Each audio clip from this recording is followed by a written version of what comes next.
আর মাত্র কয়েক ঘন্টা সময়। এটা দেখতে দেখতে এই সময়টা চলে যাবে।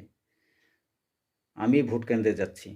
আপনাদেরকে একটি কথা বলে যাই, এই শেষ মুহূর্তে আপনাদের বিবেককে কাজে লাগান।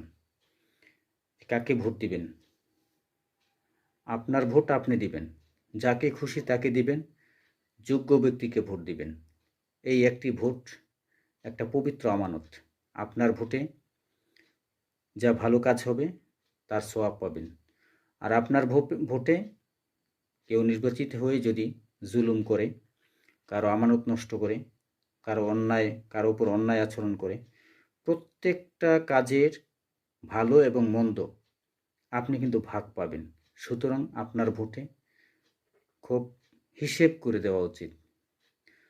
আমি বলে যে আমার ফেসবুকের যত বন্ধু আছেন যারা এই পোস্টটি দেখবেন, তাদের প্রতি আমার রিকোয়েস্ট থাকবে, আপনারা একটু মাথা খাটিয়ে আপনার এলাকার যেই সৎ এবং যোগ্য ব্যক্তি, মার্জিত ব্যক্তি, ভদ্র ব্যক্তি, যার দ্বারা দেশের কল্যাণ হবে, যার দ্বারা মানুষের কল্যাণ হবে, মানুষের উপকার হবে, যার ব্যবহার ভালো, যে মানুষের ক্ষতি করে না, এই ধরনের লোকগুলো বেছে বেছে আপনারা ভোট দিবেন। এই ভোটে এমনও হতে পারে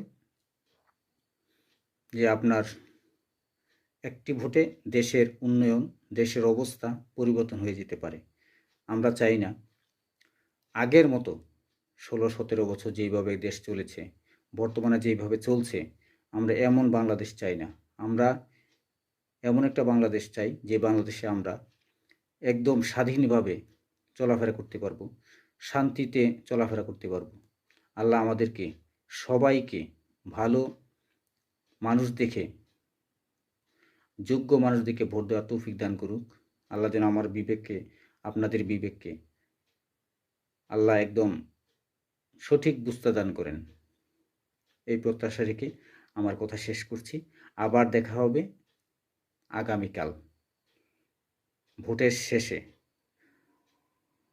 তখনও ফলাফল হবে না, ফলাফলের আগেই আবার আপনাদের সাথে কথা হবে ইনশাল্লাহ। আসসালামু আলাইকুম রহমতুল্লাহ বারকাতুহ।